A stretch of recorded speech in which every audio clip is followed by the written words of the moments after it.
One of the big hot topics of discussion last week going into the weekend was, could the Avatar re-release take the number one spot at the box office?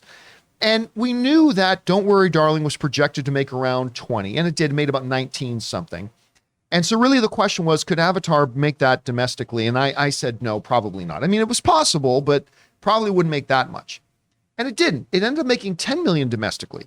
But according to reports, Avatar is, the re-release, the number one film globally this weekend, making over $30 million globally, which outpaced any other film on the global market this week. So it wasn't number one domestically, but it was number one domestic worldwide, pulling in that much money. Also interesting to note that even just domestically making over $10 million, it doubled what the Spider-Man No Way Home re-release did. Granted, two different scenarios. Spider-Man was just in theaters not terribly long ago, whereas it's been probably a few minutes since everybody saw Avatar on the big screen again. So a little bit of a difference here you got to keep in mind, but still an interesting thing to note. I remember going into this weekend thinking, we're going to learn a little bit about how Avatar 2 is going to do by the response to the release to Avatar 1. 10 million domestic, number one worldwide with over $30 million for a re-release of a 13-year-old movie. Listen, we've been trying to tell people ever since they announced Avatar 2, and everybody said, well, nobody cares about Avatar anymore. Yeah, you're in for a rude awakening. Never bet against James Cameron. People are going to flock out to see this. Now, I don't think Avatar 2 is going to make as much as the first Avatar did, but this thing is going to be a cash printing machine.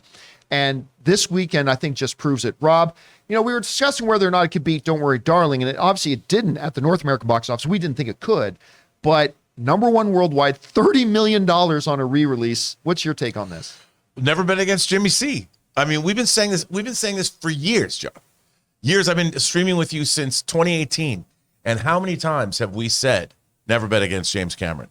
And I'll tell you something, the fact that people have gone back, and a lot of people went back and saw this in that he has a new version of high frame rate where it doesn't look like a soap opera as much.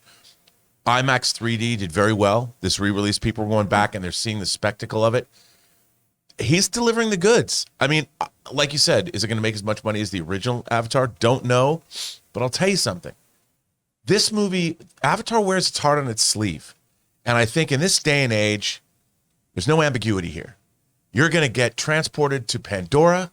You're going to have a great time. You're going to see things you've never seen before. Even though the story is familiar, I think people are going to flock to this movie. It's going to be huge. Chris, you saw the results for it. It didn't, obviously, we didn't expect it to nudge out Don't Worry Darling domestically, but I also wasn't expecting it to be number one worldwide. Yeah. $30 million for a re-release. What's your takeaway from this? Oh, I love this so much. My husband and I were talking about this, and he was like, what an F you to Endgame to put Avatar back in theaters. Just to be like, no, hold on, I can make more money. Yeah, that's a good point, because now it was already the number one all-time film, and it has now increased its lead by another $30 million. Exactly. Yeah. So I do love that of James Cameron just being like, hold on a second, just going to pop this back out here.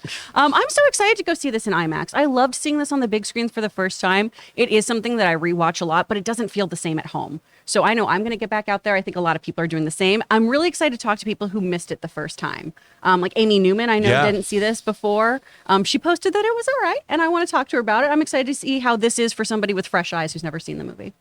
I thought it was, like, I'm not the biggest Avatar guy in the world. Like, I was not one of those people that thought it should have won Best Picture at the Academy Awards or anything like that, but it was a pretty damn good experience going back and watching that thing again. And of course, they're going to employ, if nothing else, Disney is looking at this strategy to re-release the old one in preparation for the new one. You can take it to the bank right now. Disney will re-release Endgame. They will re-release Infinity War and Endgame.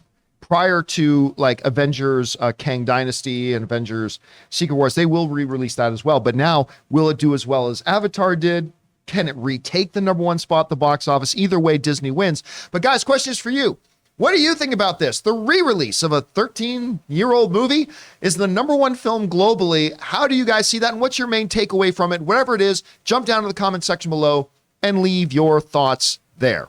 Guys, we want to take a second to thank a sponsor of today's episode, True Classic. This brand new sponsor has the absolute best fitting t-shirts that a man can buy. Finding the right t-shirt with a little bit of a dad bod is incredibly frustrating. Most t-shirts are either way too tight on your gut or look way too big and boxy. You're not in high school anymore, and it's time to upgrade. True Classic has already helped over 2 million men finally get a better fit at an affordable price. And the John Campea Show viewers and listeners get access to the best deal they offer. For a limited time only, get 25% off using the code CAMPEA at trueclassic.com. Look, you and I both know that almost all of men's t-shirts are designed to look good on skinny models with six-packs. But let's be honest, that's not most of us. True Classic tees taper off towards the bottom, but they fit tighter around the chest and shoulders. It's time to highlight your best attributes with a t-shirt that you can always confidently throw on. Like most of you guys, ever since college, I've always struggled to find proper fitting t-shirts that are comfortable. Well, True Classic, from the moment I put on the shirt they sent me, solves it. And True Classic doesn't just stop at tees. From polos and workout shirts with the same flattering fit. Upgrade your wardrobe with True Classic. Get 25% off at trueclassic.com with the promo code CAMPEA. Free shipping included on purchases over $100. 100% risk-free guarantee with a 30-day refund policy. Stay classy with True Classic. Your dad bod will thank you.